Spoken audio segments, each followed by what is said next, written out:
Événements des derniers jours, chapitre 13, la pluie de l'arrière-saison.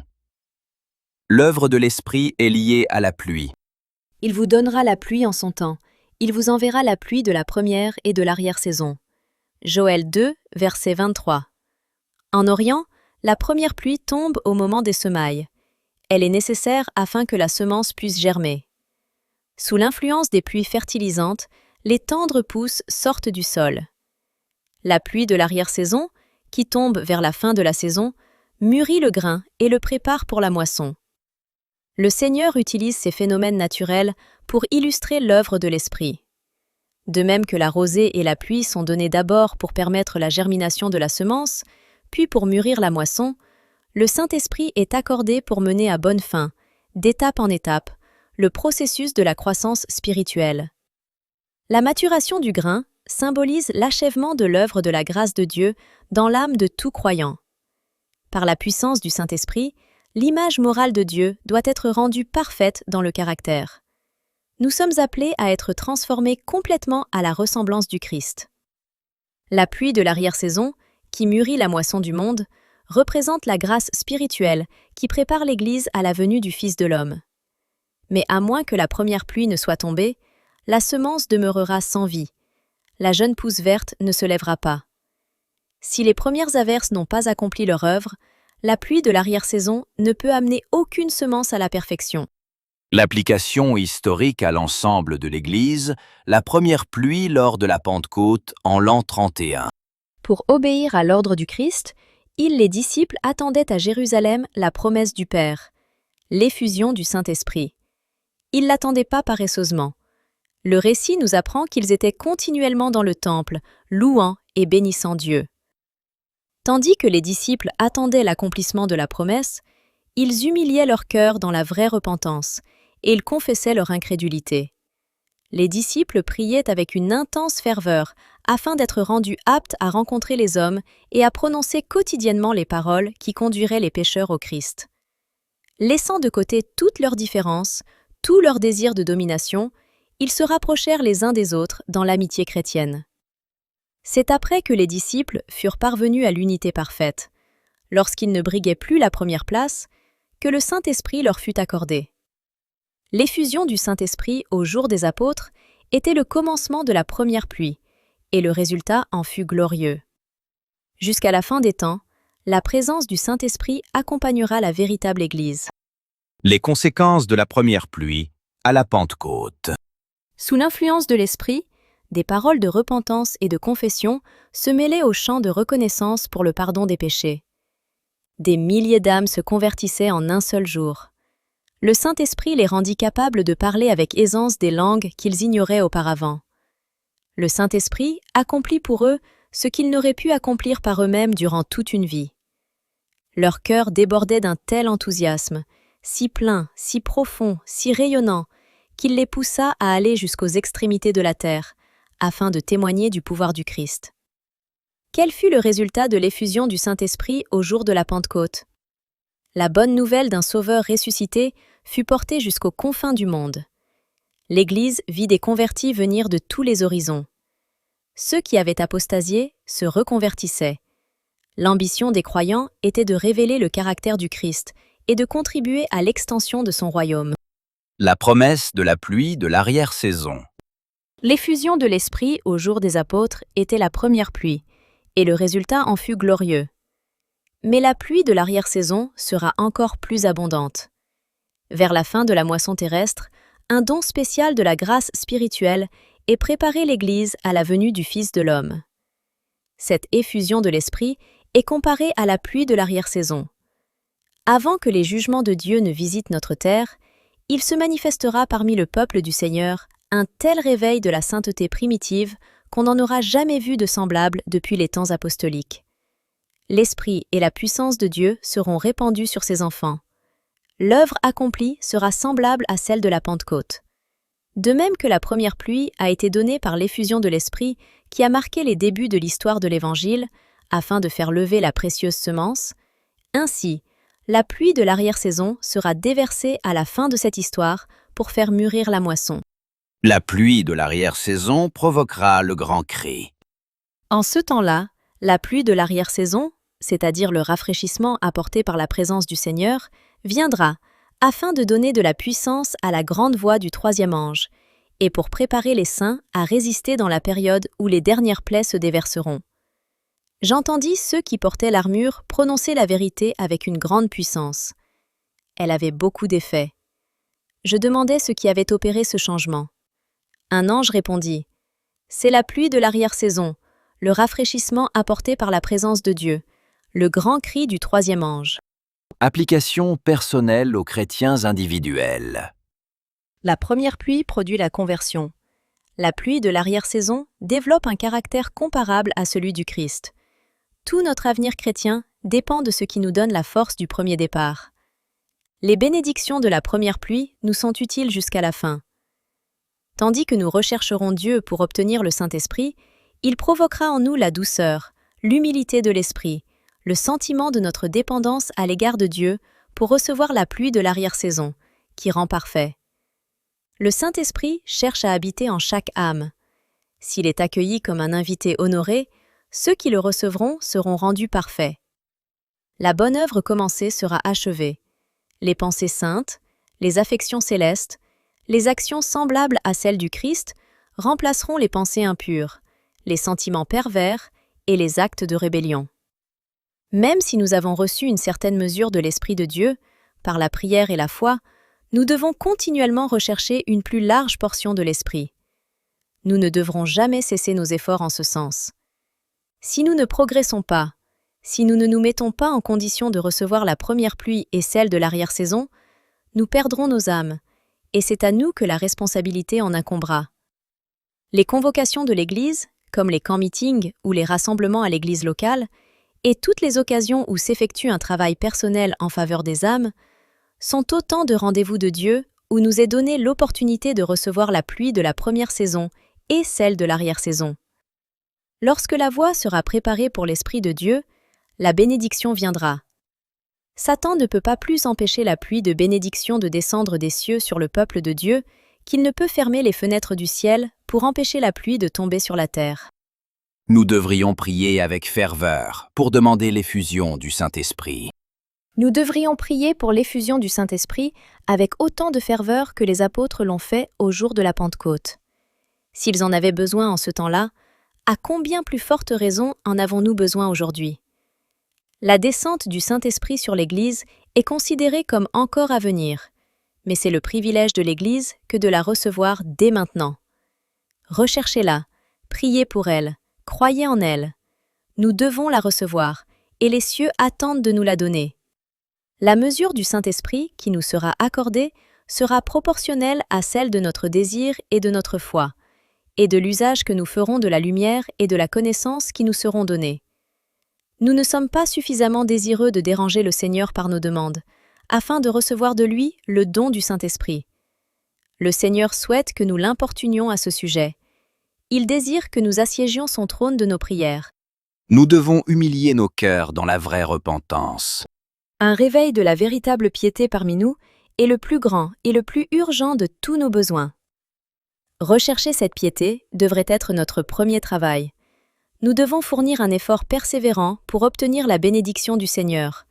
Non que Dieu ne veuille nous accorder ces bénédictions, mais parce que nous ne sommes pas préparés à les recevoir. Notre Père des cieux est plus désireux de donner le Saint-Esprit à ceux qui le lui demandent que les parents terrestres ne le sont de donner de bonnes choses à leurs enfants. Mais il nous incombe, par la confession, l'humiliation, la repentance et la prière fervente, de remplir les conditions que Dieu requiert pour nous accorder la bénédiction qu'il nous a promise. Un réveil ne peut être espéré que comme une réponse à la prière. Je vous annonce qu'il devrait y avoir un complet réveil parmi nous. Le corps pastoral doit se convertir.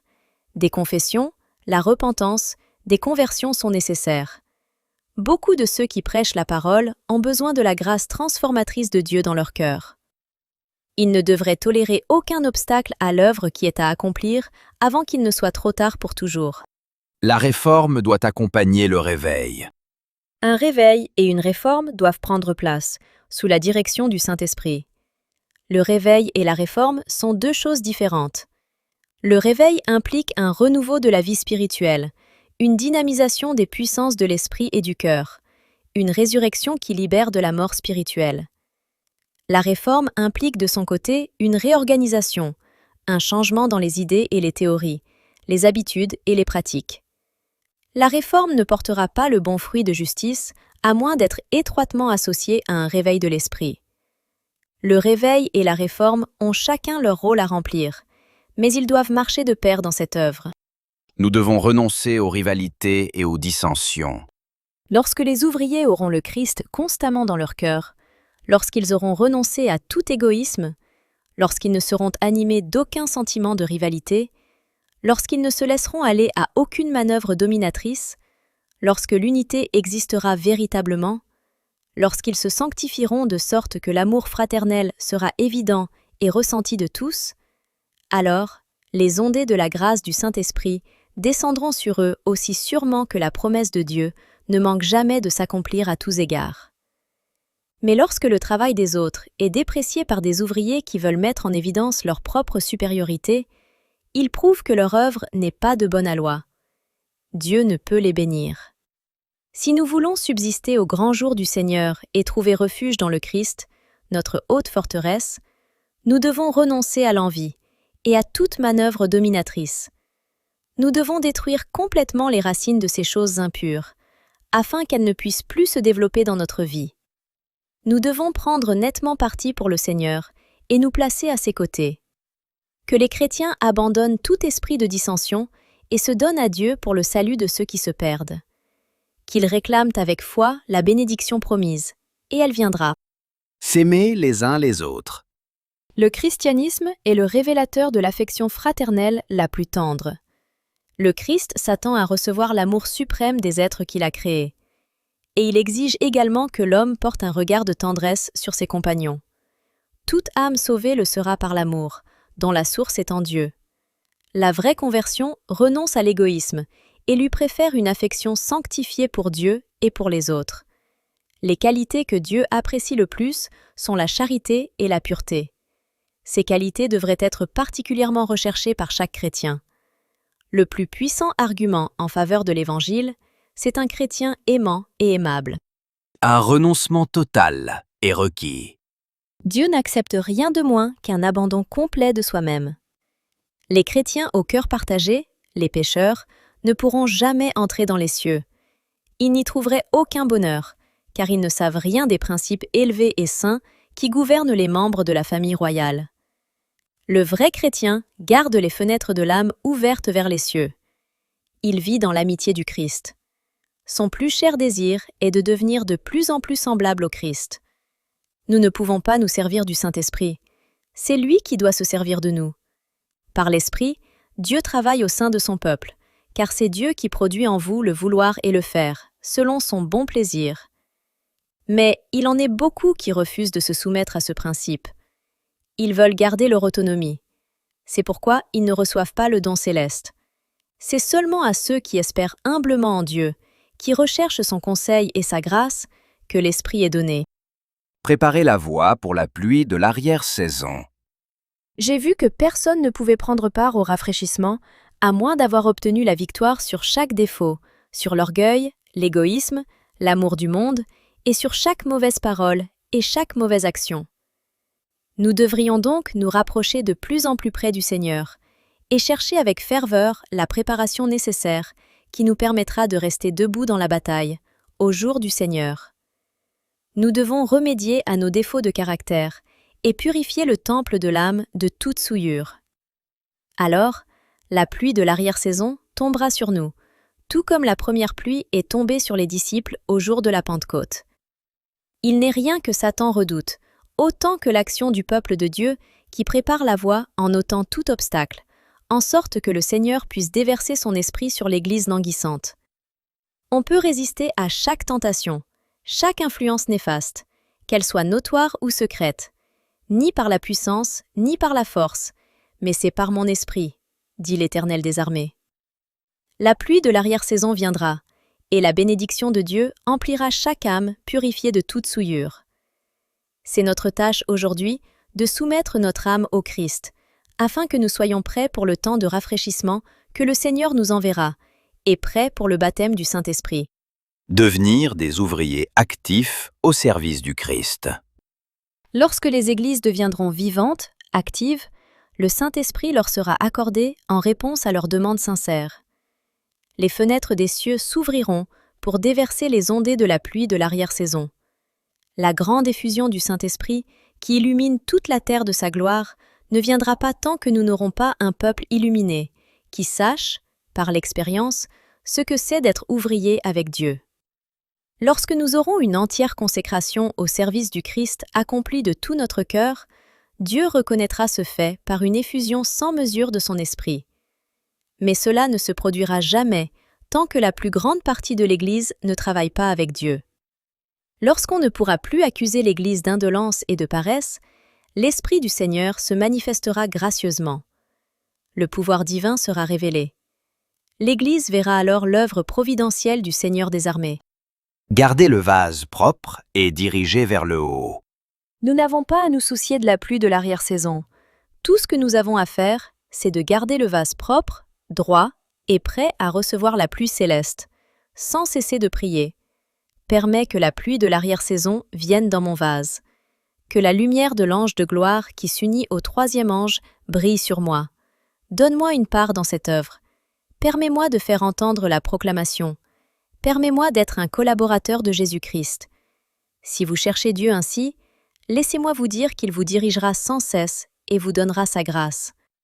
La réponse pourrait venir d'un seul coup, avec une rapidité soudaine et une puissance débordante. Mais elle pourrait aussi être retardée pendant des jours et des semaines, et notre foi être ainsi mise à l'épreuve. Mais Dieu sait comment et quand répondre à notre prière. C'est à nous qu'il incombe de nous mettre en relation avec le canal divin. Dieu est responsable de sa part de l'œuvre. Il est fidèle, celui qui a fait la promesse. La grande affaire qui nous concerne, c'est l'unité du cœur et de l'esprit, laissant de côté tout sentiment envieux et toute malice, et, comme d'humbles suppliants, c'est à nous de veiller et d'attendre. Jésus, notre représentant et notre chef, est prêt à faire pour nous ce qu'il a fait pour ceux qui priaient et veillaient au jour de la Pentecôte. Je n'ai reçu aucune révélation particulière concernant le moment où se produira l'effusion du Saint-Esprit, où l'ange puissant descendra des cieux pour s'unir au troisième ange à la fin de l'œuvre en faveur de notre monde. Mon message: que notre unique sauvegarde consiste à être prêt pour le rafraîchissement céleste, en gardant nos lampes prêtes et allumées. Tous ne recevront pas la pluie de l'arrière-saison.